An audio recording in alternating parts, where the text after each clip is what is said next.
Сәлем достар, бұл Қазақ Story Time, біз бастаймыз. Бір бөлім. Бишкектен жаңғырлуу кечи жана бузулган бейпилдик. Бишкектен күзгү кечи адаттагыдай эле салкын жана муңдуу эле. Терезени майда жаңгыр чертип, шаардын неон жарыктары суу асфальтта чагылышып, бөлмөнүн ичине алсыз, саргыч нурун чачып турду. Азамат колундагы ысык кофе куулган кружкасын кармап, 10-чу кабаттагы батирдин терезесинен түнкү шаарга көз чаптырып турду. Анын жашы 35-те, өз ишин мыкты билген, шаардагы белгилүү архитекторлордун бири. Үй бүлөлүү болгонуна 7 жылдын жүзү болду. Аял Айзада экөөнүн ортосунда балдары жок болсо да, алар өздөрүнүн карьерасына, келечектеги чоң максаттарына көңүл буруп, ынтымактуу, заманбап түгөйлөрдөн болуп саналчу. Бөлмөнүн ичи тыптынч. Бул тынчтык Азаматка кээде жакса, кээде жүрөгүн эзип жиберчүдөй туурчу. Айзада акыркы 2 жылда эл аралык логистикалык компанияда бөлүм башчы болуп иштеп баштагандан бери анын чет өлкөлөргө болгон иш сапарлары көбөйгөн. Москва, Стамбул, Дубай анын паспортундагы мөөрлөр көбөйгөн сайын экөөнүн чогуу өткөргөн кечтери азайып бараткансыды. Бирок Азамат түшүнүктүү күйөө эле. Ал карьерасын куруп жатат, мен ага колдоо көрсөтүшүм керек деп өзүн өзү сабаратчу. Бул жолу Айзада Түркиянын Анталия шаарына эл аралык логистика жана транспорт боюнча чоң конференцияга кеткен. 5 күндүк иш сапар. Бүгүн анын кеткенине 3-чү күн болчу. Азамат кафесинен уртап алып, жумуучу столуна кайтып келди. Столдун үстү толо чиймелер, далбоорлор. Ал ноутбугун ачып, жумушуна киришмекчи болду, бирок ою чачырап, көзү улам-улам столунун четинде жаткан телефонуна түшө берди. Саат түнкү 11:30 көрсөтүп турду. Конференциясы эбак бүтсө керек, банкеттен кийин мейманканасына жетип, эс алып жаткандыр. Эмнеге чалбады экен деген ой мээсин жеп баштады. Азамат телефонун колуна алып, WhatsApp'ты ачты. Айзада акыркы жолу 3 саат мурун онлайнда болгон.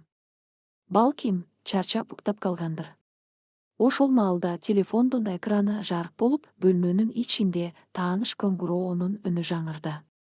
Экранда жаным деген жазуу жана Айзаданын жылмайып түшкөн сүрөтү пайда болду. Азаматтын жүзүнө дароо жылуулук жүгүрүп, күткөн адамынын чалуусуна кубанып, дароо жашыл баскычты басты. Бул кадимки эле аудио чалуу болчу. Алло, жаным. Кандайсың? Деди Азамат, үнүнө сагынышын жашыра албай. Телефондун аркы тарабынан бир аз шуулдаган үн, андан кийин Айзаданын демигип, шашып сүйлөгөн үнү угулду. Алло, Аза, жаным. Кандайсың? Кечирчи, эми гана бошодум. Конференциядан кийинки кечки тамак аябай узакка созулуп кетти. Инвесторлор менен сүйлөшүүлөр болуп, эми гана мейманканадагы бөлмөмө кирип, бут кийимимди чечип жатам. Аябай чарчадым. Азамат аялынын үнүндөгү кызыктай демегөнү байкады. Ал бир аз энтигип, сөзүн тез-тезден сүйлөп жатты. Балким, лифт иштебей, жөө чыккандыр же чындап эле күрмөлүп чарчагандыр деп ойлоду ал. Түшүнөм, алтыным. Иш деген иш. Негизгиси аман эсен жетиптирсиң. Тамагыңды жакшы ичтиңби? Бөлмөң жылуу бекен? Деп камкордук менен сурады Азамат, креслосуна чалкалай отуруп. Оба, баары сонун. Бөлмө жакшы, жалгыз өзүм. Тынч болгону ысык душка түшүп, дароо эле уктагым келип жатат. Эртең менен кайрадан презентация бар. Өзүң кандайсың? Тамактандыңбы? Жамгыр жаап жатат деп көрдүм жаңылыктардан. Оба, жамгыр төгүп жатат. Батирде жалгызмын. Сени сагындым, Айза. Үй ушунчалык бош сезилип жатат, сен жок. Аркы тарапта бир нече секунддук үнсүздүк өкүм сүрдү. Андан кийин суунун шылдыраган үнү, бир нерсенин жерге түшкөн дабышы угулду. Мен дагы сагындым, жаным, деди Айзада, бирок анын үнүндө баягыдай жылуулук эмес, кандайдыр бир алаксыган, шашылыш сезим бар эле. Аза, мен душка кирейинчи. Эртең менен өзім чалам. Жакшы жатып тур, сени өптүм. Макул, алтыным. Жакшы эсал. Түшүңдө мени көр деп Азамат сөзүн бүтүрө электи эле, Айзада шашып телефонду коюуга аракет кылды. Бирок ошол секундда технологиянын эң ырайымсыз, эң тагдыр чечүүчү кокустугу орун алды. Айзада телефондун экрандагы кызыл баскычты чалууну тактотуу басам деп кол тайып кетип же жаңылышып видео байланышка өтү баскычын басып алды. WhatsApp дароо аудио чалуудан видео чалууга өттү. Азаматтын телефонунун экранында видео байланышка өтүдү деген жазуу пайда болуп, 1 секунддан кийин экран жарык болду. Азамат алгач жылмайып аялынын жүзүн көрүнгө деп телефонду бетине жакындатты. Бирок экрандагы көрүнүш анын күткөнүнө такыр окшош эмес эле. Камера алгач шыпты, анан кымбат баалуу хрусталь люстраны көрсөтүп, андан кийин тез эле ылдый түштү. Телефон сыягы стөлгө же тумбочкага сүйүлүп коюлган окшойт. Камеранын бурчу бүтүндөй бөлмөнү камтып турду. Бул кадимки бизнес-класстагы жалгыз кишилик номер эмес эле. Бул Анталиядагы эң кымбат курорттордун бириндеги люкс апартамент болчу. Бөлмөнүн ичи күңүрт, романтикалык саргыч жарык менен жарыктандырылган. Алдыңкы планда стөлдүн үстүндө 2 бокал жана жарымы ичилген кымбат шампандын бөтөлкөсү турганы да ана көрүндү. Бирок Азаматтын жүрөгүн токтотуп койгон нерсе ал эмес болчу. Экрандын борборунда чоң керебеттин жанындагы айнанын күзгү чагылуусунда Айзада турду. Ал чарчап, бут кийимин эми гана чечип жаткан аял эмес эле. Анын үстүндө кара түстөгү, өтө ачык жана кымбат баалуу кечки көйнөк чачтары кылдаттык менен жасалган, боектуруу ордунда. Жана эң сөмдүгү анын артында Айзаданы белинен кучактап, мойнунан жыттап жаткан эркектин сөлөкөтү турду. Эркектин үстүндө мейманкананын ак халаты бар эле. Азаматтын деми ичине тыгылып, көздөрү чекчейип кетти. Бул түшпү? Же галлюцинациябы? Жок, видео сапаты өтө тунук болчу. Телефондун динамигинен эркектин үнү даана угулду. Үн орус стилинде, бир аз мас абалда, эркелеген тон менен чыкты. Кимге чалып жатасың, малыш? Бүттүңбү? Келчи эми мага. Айзада телефондун экраны жарык болуп, видео байланыш күйүп калганын ошол учурда гана байкады. Анын күзгүдөгү чагылуусундагы жүзүнөн адам чыдагыс коркунучтуу, үрүйү учкан абалды көрүүгө болот эле. Анын көздөрү чекчейип, оозу ачылып калды. Ал эркектин колун түртүп жиберип, телефонго карай жанышыра атылды. Экранда Айзаданын коркуудан бузулган жүзү чоңоюп көрүндү да, 1 секундга Азаматтын көздөрү менен чагылышты. Бул 1 секунддун ичинде 7 жылдык сүйүү, ишеним, келечекке болгон пландар, үй бүлөлүк жылуулук баары чилдей тарап күлгө айланды. Аза деген Айзаданын титиреген, үзүк үнү угулду да, экран караңгылап, чалуу токтотулду. Байланыш үзүлдү деген жазуу чыкты. Азаматтын бөлмөсүндөгү тынчтык эми укмуштуудай оор, адамды эзип жиберчүдөй үрүй учурарлык абалга айланды. Ал колундагы телефонду карап, ордунда катып калды. Жүрөгү кабыргасын талкалап чыкчудай болуп согуп, кулагында бир гана узун, ачуу ызыңдаган үн жаңырып турду. Анын мээси жаңа эле көргөн маалыматты иштетүүдөн баш тартып жатты. Жок, бул болушу мүмкүн эмес. Айзада андай кылбайт. Мен туура эмес көрдүм, деп өзүн өзү алдагысы келди. Бирок көзү көргөн факты, кулагы уккан эркектин үнү анын жан дүйнөсүнө канжар болуп сайылган эле. Калдыруу калтырап, ал дароо кайра чалды. Аудио чалуу абоненттин телефону өчүрүлгөн же тейлөө аймагынан тышкары. Видео чалуу жок. Азамат ордунан ыргып турду. Башы айланып, дубалда таянып калды. Анын көкүрөгүндө от жанып, дем ала албай жатты. Ал терезени ачып жиберди, сырттан кирген муздак аба жана жамгырдын тамчылары анын бетине урулду. Бирок бул анын ичиндеги жалынды өчүрө алган жок. 7 жыл бою ал ушул аялды дүйнөдөгү эң таза, эң ишенимдүү адам деп эсептеп келген. Алар чогуу ипотека төлөп, чогуу чет өлкөлөргө эс алууга барып, келечектеги балдарынын аттарын тандап жүрүшкөн. Бүгүн кечинде гана ал аялынын сүрөтүн карап сагынып отурган. Ал эми аялы ушул учурда Анталиянын курортунда бүтүн эркектин кучагында ага жалган айтып шылдыңдап жаткан экен. Ким ал? Качантан бери? Бул биринчи жолубу же ар бир иш сапары ушундай өтөбү деген суроолор анын мээсин жегидей жеп баштады.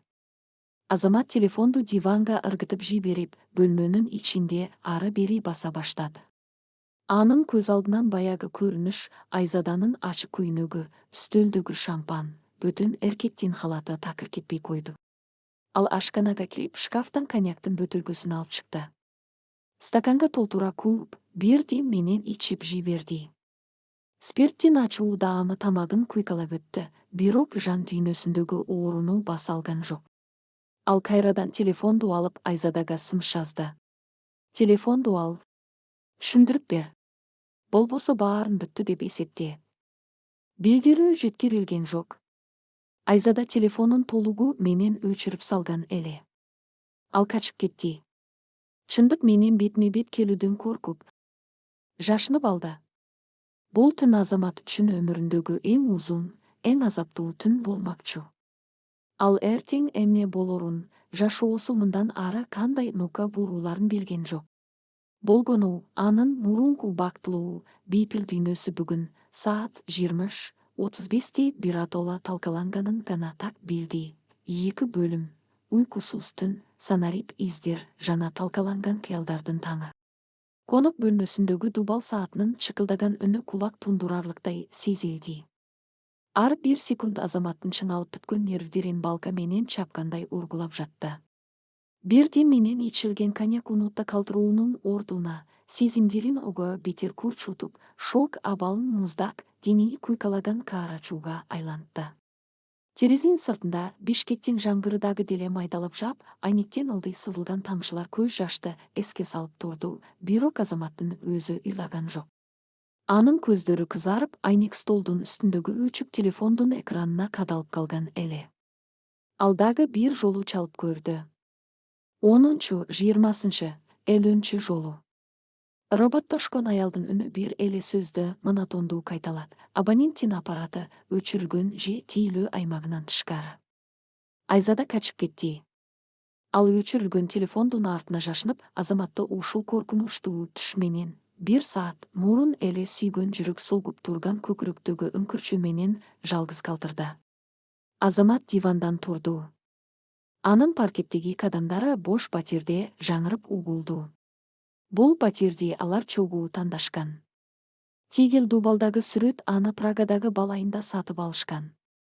Ал азыр отурган бурчтагы диван анын түсүн эки жума талашып, акыры кара боз түскө тактолушкан. Айланадагы бардык нерсе Айзаданы, экөөнүн чогуу өткөргөн жашоосун кыйкырып эске салып турду. Бирок эми ал жашоо арзан спектакль үчүн атайын жасалган алдамчы, эң чоң жасалгадай декорация гана сезилип калды. Ал коридордогу күзгүгү жакындап өзүнө карады. Чачтары үрпөйгөн, көздөрү кызарган, жактары агарганча түйүлгөн. 7 жыл деп шыбырады ал өзүнүн чагылуусуна. 7 жыл сокур келесо болупсуң. Анын архитектор катары маалыматты структуралаштырып, логикалык байланыштарды издөөгө көнүп калган мээси кызуу иштей баштады. Айзаданын акыркы иш сапарларынын баарын эсине салды. Жарым жыл мурун ал өнөктөштөр менен маанилүү сүйлөшүүлөр үчүн Дубайга учкан. 1 ай мурун логистикалык форумга Москвага барган.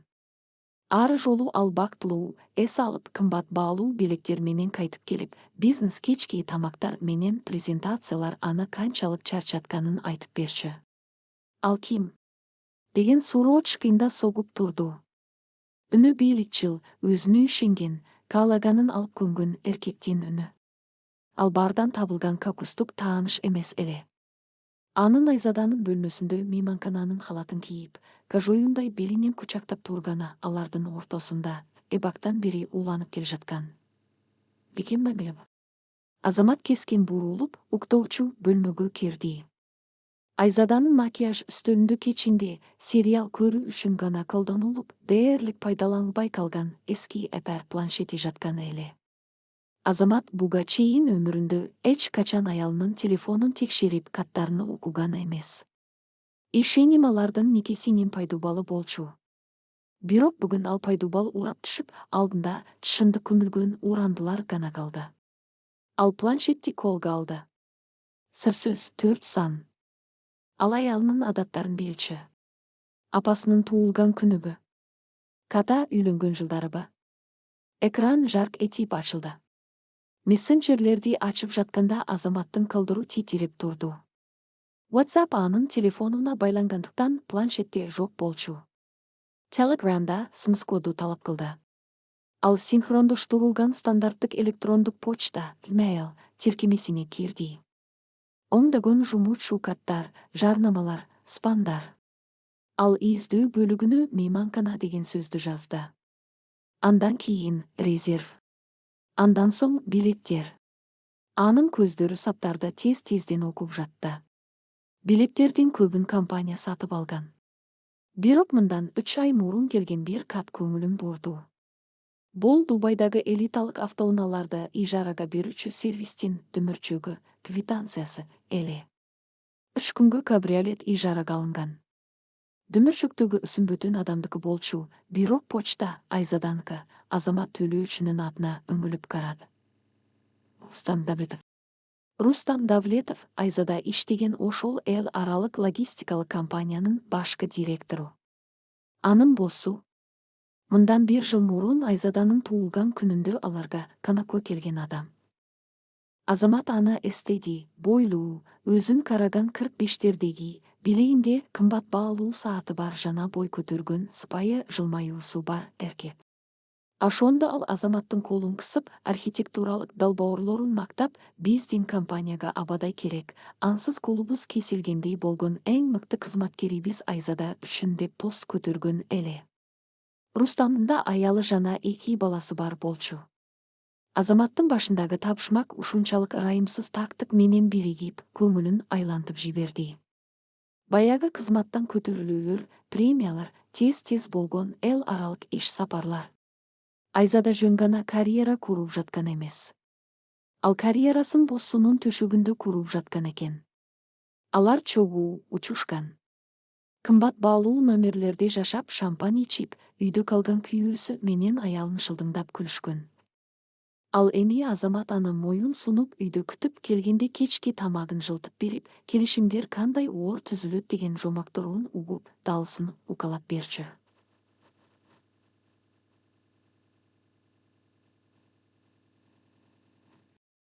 Ал Айзаданын iCloud эсебине синхрондоштурулган сүрөттөр тиркемесине кирди.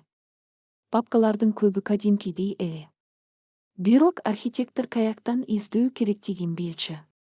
Ал ылдый жылдырып отуруп, жашыруун бөлүмүнө келди. Планшет кайрадан сыр сөздү сурат. Азамат үйлөнгөн жылын терди. Папка ачылды. Бул Пандоранын өкөгү эле. 200гө жакын сүрөт жана видео. Кымбат баалуу ресторандарда манжалары кайчылашкан 2 колдун сүрөттөрү. Кымбат мейманканалардын лифттеринде Айзаданын Рустамдын көкүрөгүнө жөлөнүп түшкөн селфилери. Яхтада тартылган видеолор.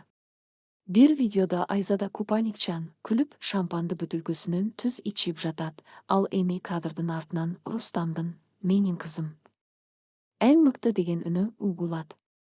Азамат бул кадрларды карап отурганда, ар бир секунд сайын анын ичиндеги ордун өлүктүн муздак, эсепчил тынчтыгы басып бара жатты. Ал сүйгөн адам эми жок эле.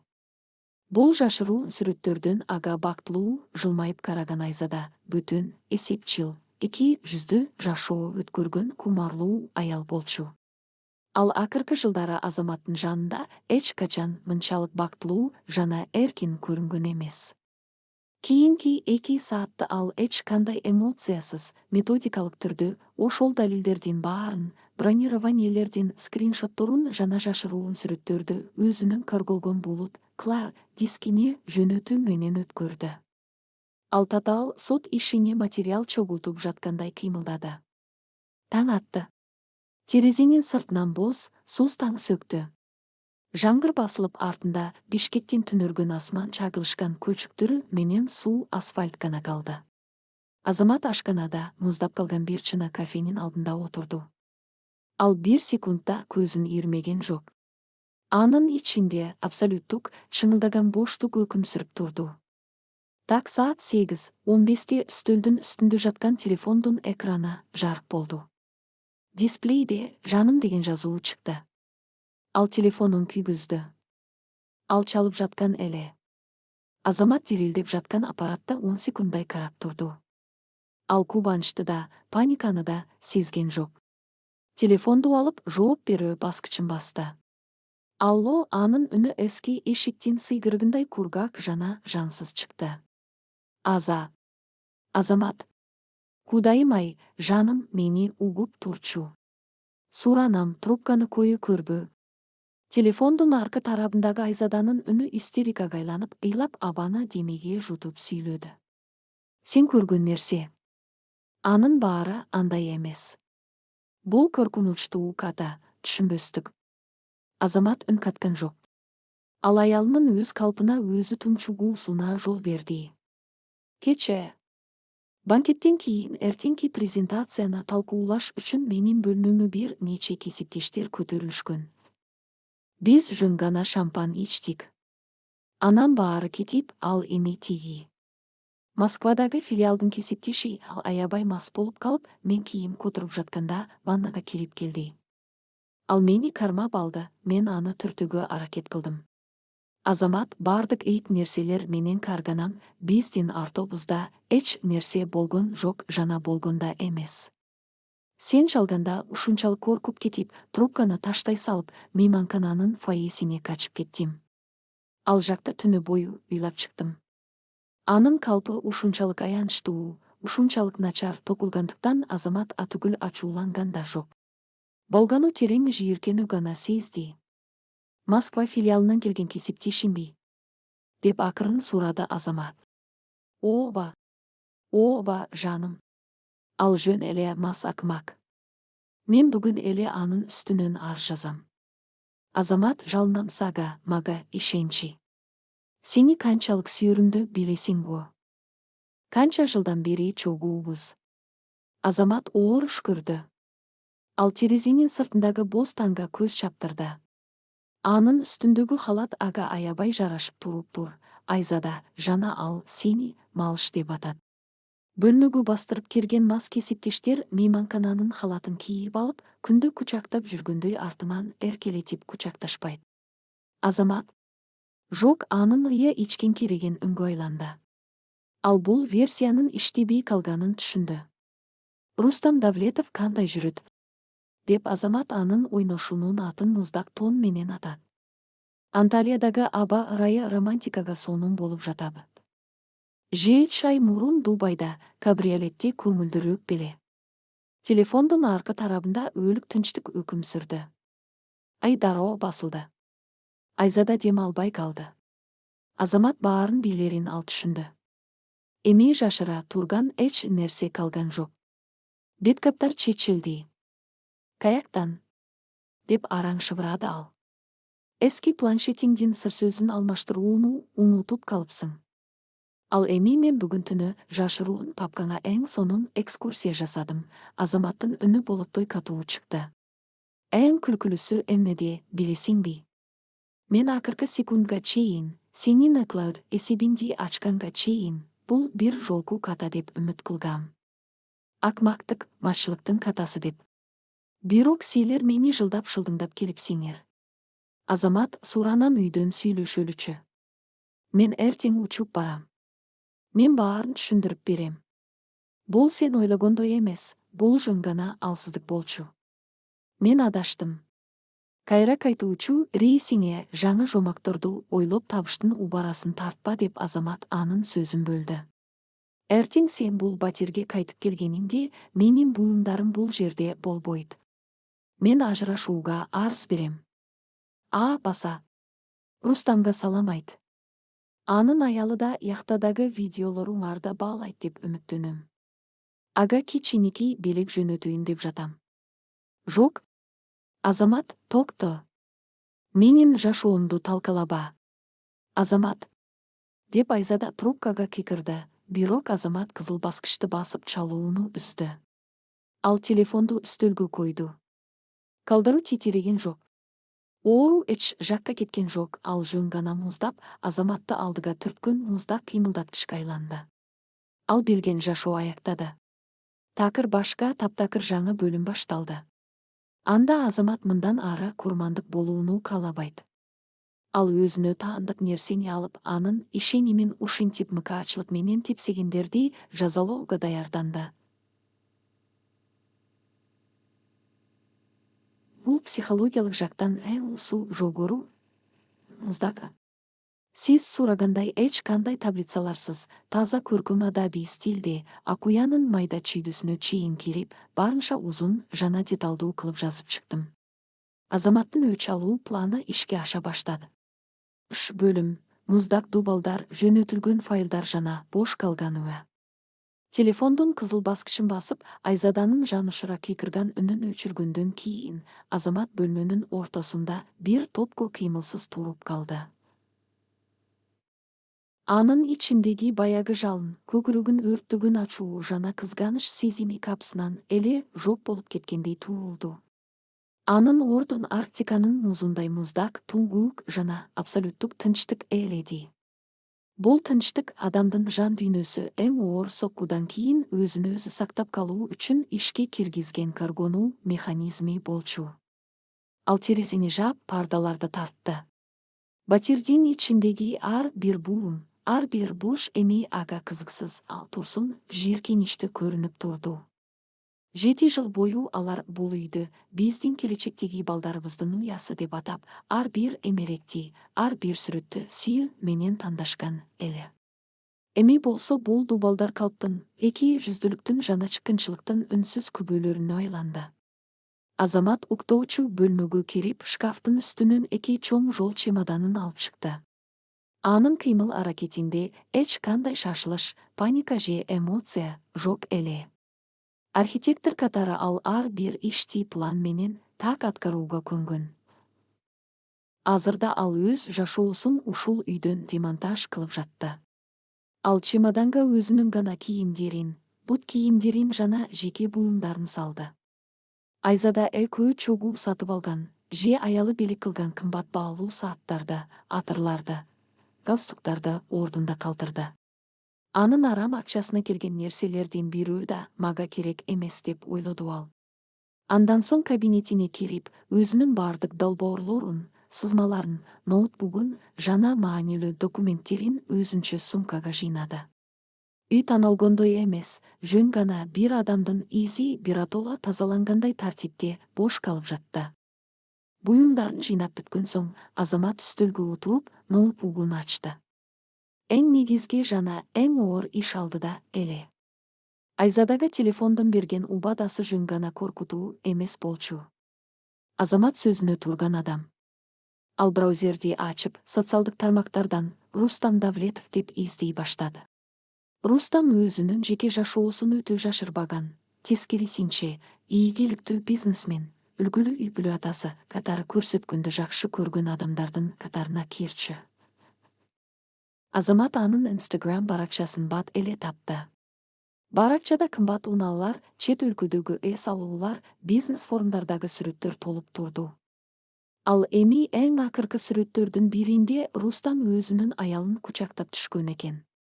Сүрөттүн астында менин жашоомдун маңызы, балдарымдын энеси Динара менен биргеликте 15 жылдык мааракебизди белгилеп жатабыз деген жазуу бар эле.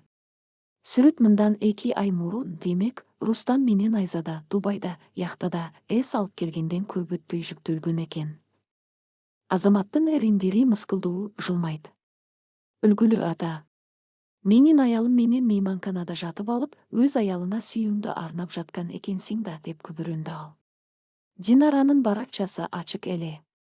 Азамат атайын жаңа, жашыруун электрондук почта, имейл, жана Instagram аккаунт ачты. Ал өзүнүн булут дискиндеги iCloud сактап алган материалдардын ичинен эң күчтүүлөрүн тандады.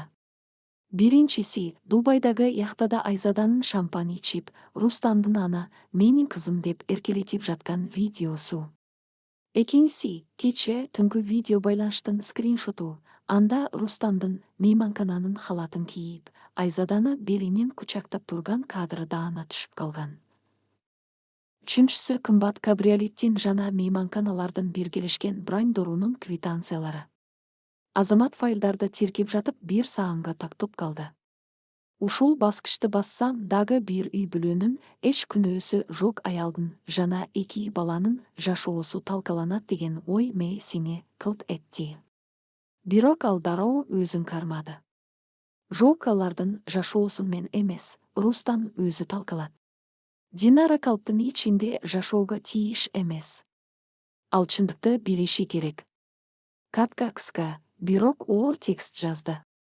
Саламатсызбы, Динара, бул катты сизге жазуу мен үчүн да оңой эмес.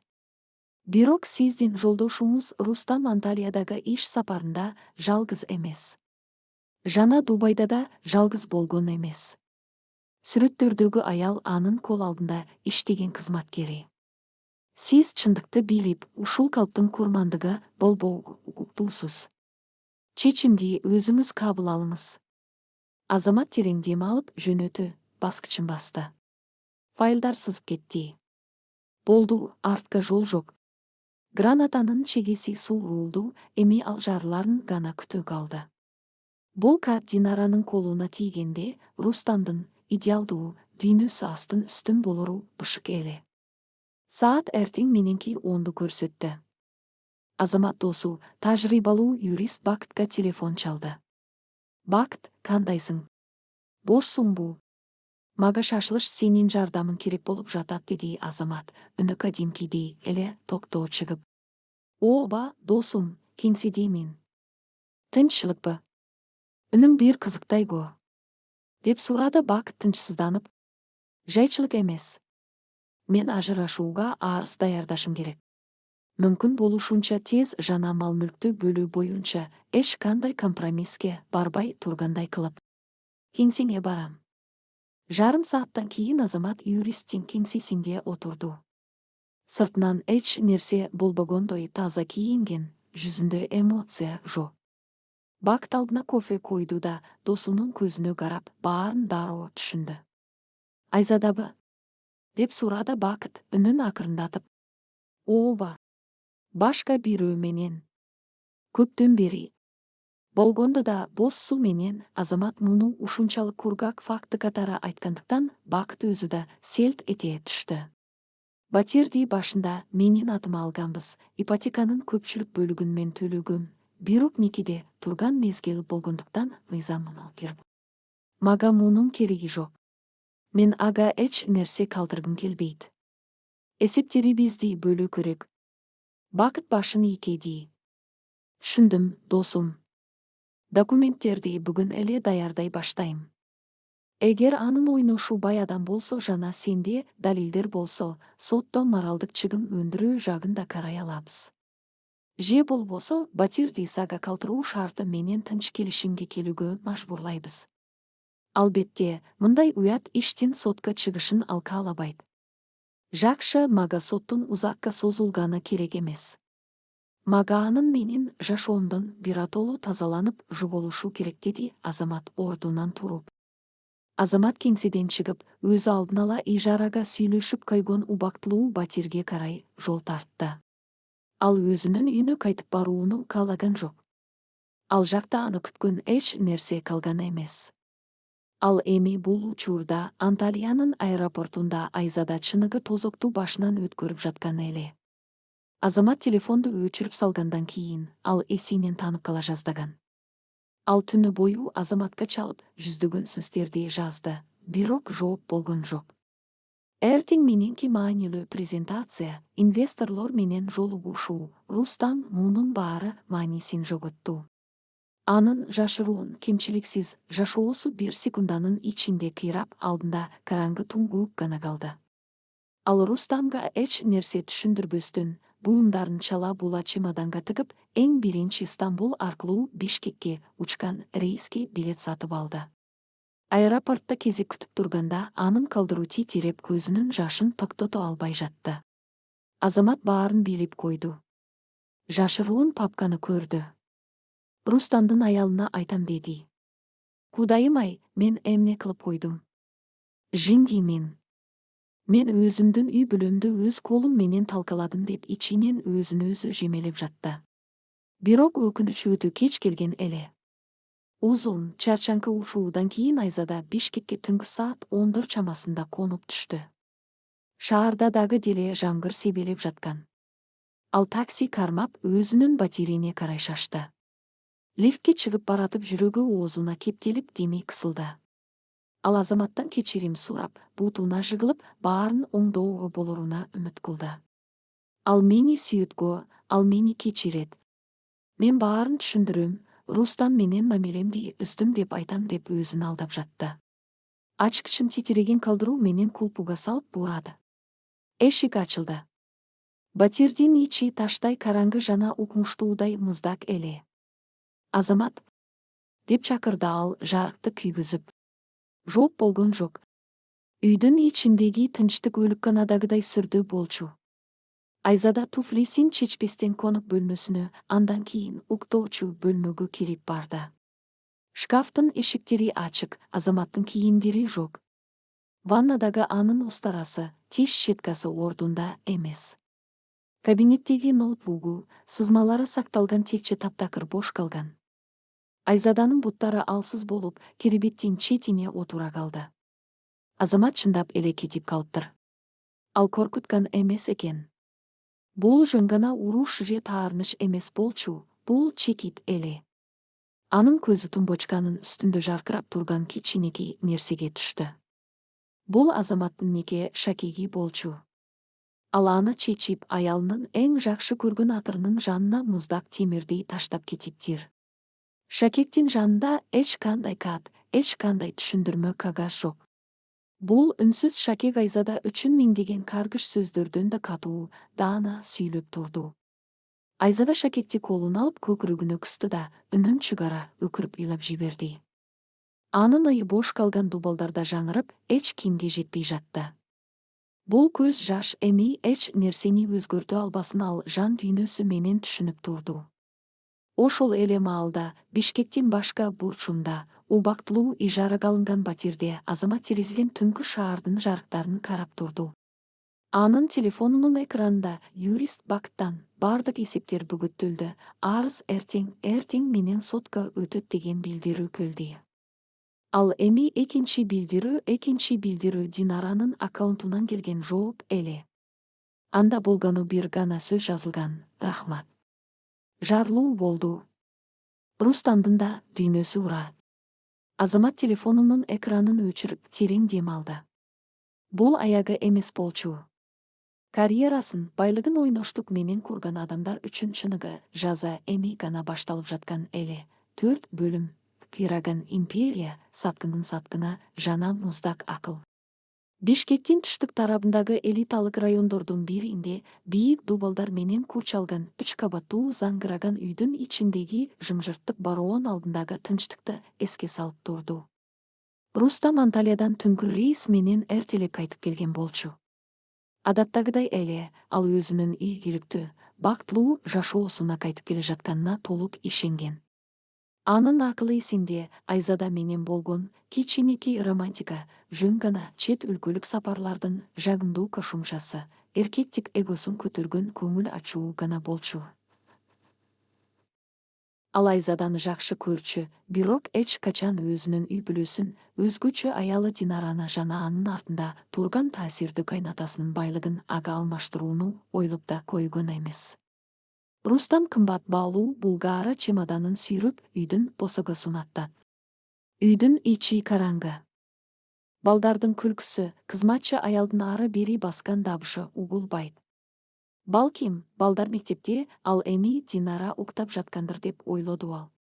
Пальтосун чечип конук бөлмөсүнө киргенде Рустамдын кадамы дароо тактоду. Бөлмөнүн ортосундагы чоң диванда Динара отурду. Анын үстүндө кадимки үй кийими эмес, сыртка чыгууга даярдангандай классикалык кара костюм шымбар эле. Алдындагы айнек үстөлдө анын телефону, Рустамдын банктык карталарынын көчүрмөлөрү жана кандайдыр бир юридикалык документтер жатты. Динара күйөөсүнүн киргенин көргөндө ордунан турган да жок, жүзүндө эч кандай эмоция, эч кандай кубаныч же ачуулануу байкалбады. Анын көздөрү гана муздак, жансыз темирдей жалтырап турду. Динара. Жаным, мен келдим. Үйдө эмнеге мынча тынч? Балдар кайда? Рустам эч нерсени сезбегендей, жасалма жылмаюу менен аялына карай басты. Ал эңкейип аялын бетинен өпмөкчү болду, бирок Динара башын буруп кетти да, колу менен токто дегендей ишарат кылды. Балдар апамдыкында. Алар ал жакта бир нече жума болушат, деди Динара, үнүн бир аз да көтөрбөстөн. Тынччылыкпы? Эмне болду? Бирөө ооруп калдыбы? Рустам чындап эле тынчсыздангандай түр көрсөттү. Динара унчукпастан үстөлдөгү телефонун алып, экранын жандырды да Рустамга карай бурду. Экранда Азамат жөнөткөн баягы видео ойноп жаткан эле. Дубайдагы яхта. Айзаданын күлкүсү. Шампан жана Рустамдын «менин кызым. Эң мыкты» деген эркелеткен үнү. Андан кийин видео байланыштын скриншоту Анталиядагы мейманкана, халатчан Рустам, жарым жылаңач Айзада. Рустамдын жүзүндөгү жасалма жылмаюу ошол секундда эли өчүп, анын ордун адам чыдагыс үрүй учуу, коркунуч ээледи. Анын деми ичине тыгылып, тамагы кургап кетти. Муздак тер дароо чекесинен чыпылдап чыга келди. Ал канчалык митаам, куу бизнесмен болсо да, мындай фактынын алдында сөз таба албай калды. Анын кемтиксиз жашоосунун пайдубалы көз алдында урап жатты. Динара. Бул сен ойлогондой эмес. Бул эски видео. Ооба, мен ката кетиргем. Бул жөн гана машылыктын, ал кекечтенип, актанууга аракет кылды. Анын сөздөрү Айзаданын Азаматка айткан калпындай эле аянычтуу жана маанисиз угулду. Жап оозуңду, Рустам, Динаранын үнү бөлмөнүн ичинде камчыдай шарт этти. Ал ордунан жай турду. Мени өзүңдү келесо, сокур деп ойлобу. Сен мени эле эмес, менин атамда, биздин үй бүлөнү шылдыңдапсың. Сен өзүңдүн кол алдыңдагы арзан оюнчук менен менин киребетимди, менин статусумду тепсейдиң. Динара, суранам. Биздин балдарыбыз бар. 15 жыл чогуу жашадык. Мен аны сүйбөйм, ал жөн гана, эч ким эмес. Ал менин жашоомдо эч нерсени чечпейт.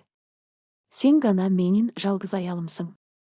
Рустам тизелеп кала жаздап аялынын колун кармоого аракет кылды. Бирок Динара жийиркенгендей артка чегинди. Ал эч ким эмес болсо, анда сен андан да төмөн, акмак адамсың. Кече түнү бул видеолорду мага анын күйөөсү жөнөттү. Көрдүңбү, Рустам, сен экөөңдүн кир, жийиркеничтүү уюмдарыңар башка адамдардын да жашоосун талкалат. Бирок сен менин жашоомду талкалай албайсың. Мен сени талкалайм. Динара үстөлдөгү кагаздарды көрсөттү. Бул документтер сенин компанияңдын акцияларын камакка алуу боюнча атамдын юристтери даярдаган арыз. Сенин бизнесиңдин 70% менин атамдын инвестициясы экенин унуткан жоксуңбу? Бул үй сенин минген унааң, сенин ийгиликтүү директор деген статусуң, мунун баары биздики. Эртеңден баштап сенин эсептериң бөгөттөлөт. Сен менин жашоомдон эле эмес, бизнес дүйнөсүнөн да жылаңач бойдон куулуп чыгасың. Эми буюмдарыңды ал дагы бул үйдөн жогул. Рустамдын дүйнөсү аңтарылып кетти.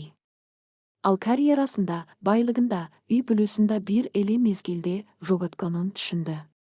Анын ичиндеги коркунуч эми Айзадага болгон чексиз жек көрүүгө айланды. Анын акмак күйөөсү. Анын айынан баары кыйрады деп ойлоду ал, тиштерин кычыратып. Ал чемоданын кайра алып, өзүнүн үйүнөн иттей куулуп чыкты. Ал эми ошол эле күнү эртең менен Айзада өзүнүн бош калган, муздак батирейнин уктоочу бөлмөсүндө полдо отурган эле. Анын көздөрү ыйдан шишип, макияжы бетине жайылып, кара көйнөгү быршып бүткөн. Ал түні бою уктаган жок. Азаматтың кеткени анын үнсүз таштап кеткен Шакиги Айзаданын жан дүйнөсүн майдалып салган. Ал өзүнүн эмне кылганын эми гана терең жана толук кандуу түшүнүп жатты. Азамат жөн гана күйөө эмес болчу. Ал Айзаданын таянычы, эң жакын досу, анын карьерасын калдыгон жалгыз адам эле. Айзада Рустамга кантип азгырылганын өзү да так эстей алган жок. Балким, бийликке, кымбат бийликтерге, адреналинге болгон азгырганы ушул сазга батыргандыр. Бирок азыр, баары ачыкка чыккандан кийин, Рустам ага такыр керек эмес экенин алдаана сезди. Ага Азаматы керек болчу. Анын жылуулугу, анын камкордугу, анын тамашалары. Бирок Азамат эми жок. Балким, Рустам мага жардам берет. Балким, ал мага кеңеш айтат. Экөөбүз биргелешип бир нерсе ойлоп табабыз деген алсыз үмүт Айзаданын мээсине кылт этти. Ал Рустамдын да ушундай эле тозокту башынан өткөрүп жатканын, Динаранын баарын билгенин эч ойлогон да эмес болчу. Айзада ордунан араң туруп, жуунду. Көзүнүн шишигин жашыруу үчүн калың косметика сүйкөп, жумушка кийчи формасын кийди. Ал кеңсеге барып, Рустам менен сүйлөшүүнү чечти. Кандай болсо да, алар чогуу иштешет, алар бул маселени чечиши керек. Ал логистикалык компаниянын чоң, айнектен жасалган кеңсесине кирип барганда эле атмосферанын өтө оор экенин байкады. Кызматкерлердин баары өз үстөлдөрүндө отурганы менен, эч ким иштебей, бири-бири менен шыбырашып жатышкан эле. Айзада коридор менен басып бара жатканда, ага көздөрүнүн жүйүркөнү жана мыскыл байкалган кесиптештери карап өтүштү. Сөздөр эбак эле тарап кеткен болчу.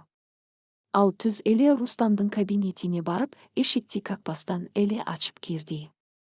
Рустам өзүнүн булгаары креслосунда отурган эмес. Ал терезени карап, телефон менен кимдир бирөөгө кыйкырып сүйлөшүп жаткан эле. Анын үстүндөгү көйнөгү быршкан, галстугу бошотулган, чачтары үрпөйгөн. Айзаданын киргенин көргөндө, ал телефонду өчүрүп, үстөлгө тарс эттире урду. Рустам, деп сөз баштады Айзада, үнү дирилдеп.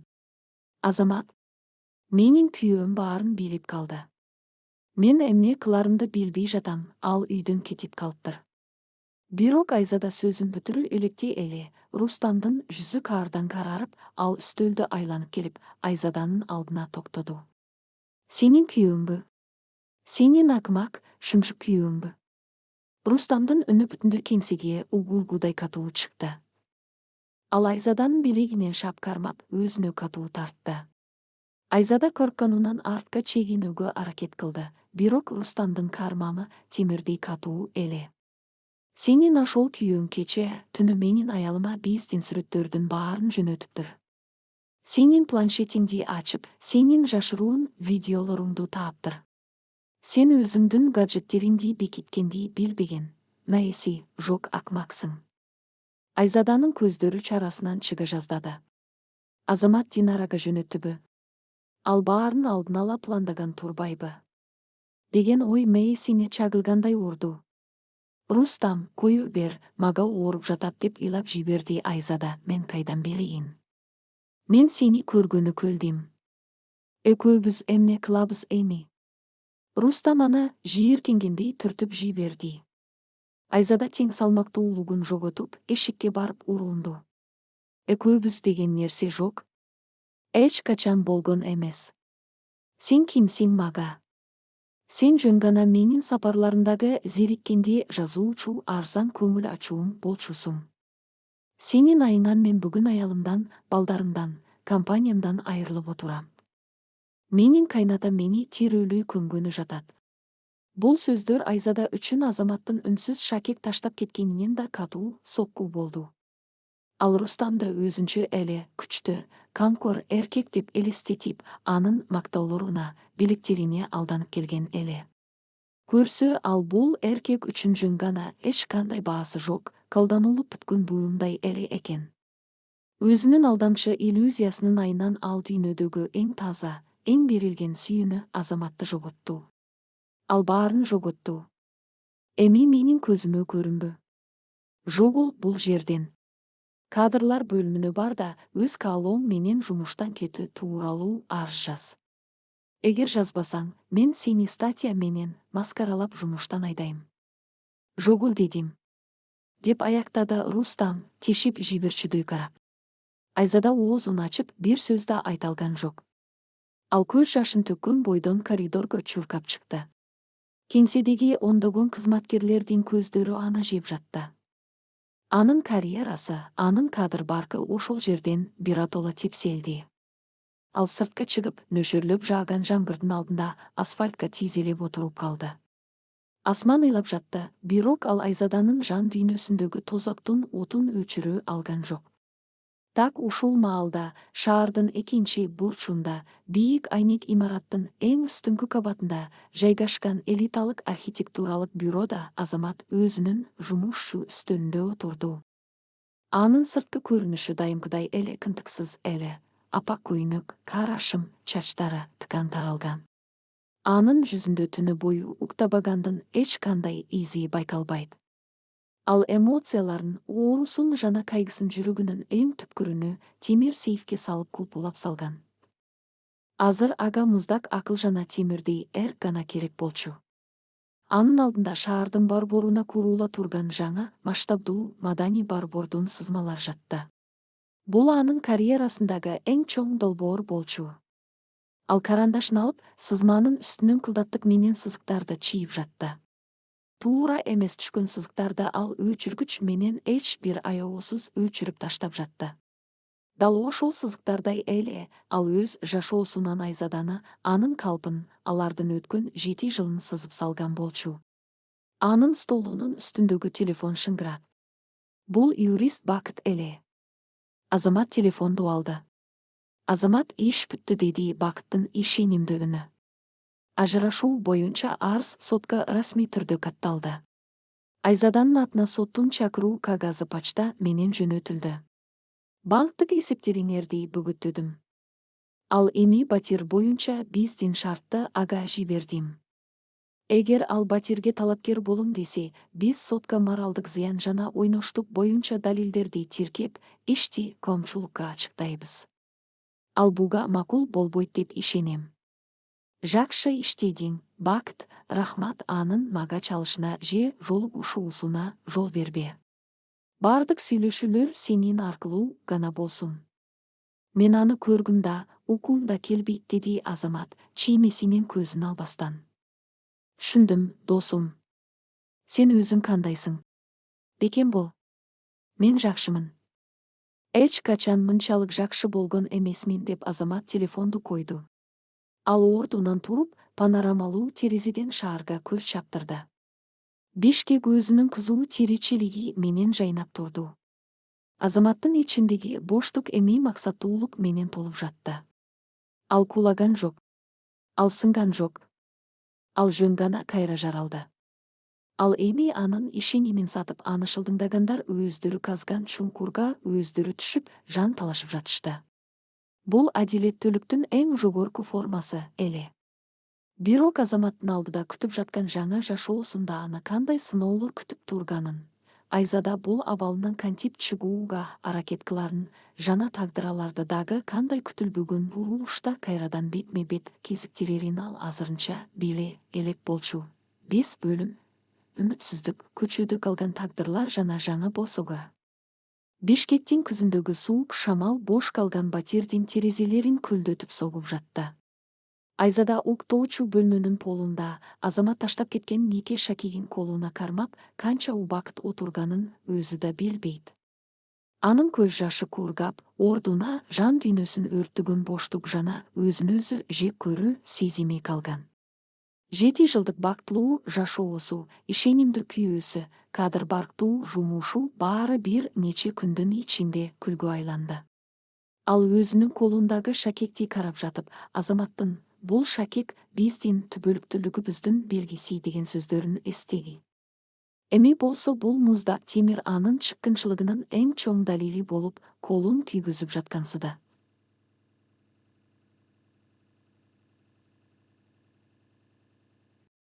Айзада ордунан араң туруп ашканага кирди. Үй ичиндеги тынчтык аны тунчугуп жаткан эле. Ал телефонду алып дагы бир жолу Азаматка чалууга батынды. Бирок мурункудай эле абонент өчүрүлгөн. Ал досу Салтанатка чалды. Салтанат анын эң жакын адамы эле, баарын түшүнөткө деп үмүттөндү. Алло, Салта. Кандайсың? Мага жардам керек болуп жатат.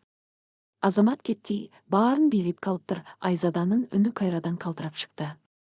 Бирок Салтанаттын жообу муздак болду. Айзада, мен баарын билем.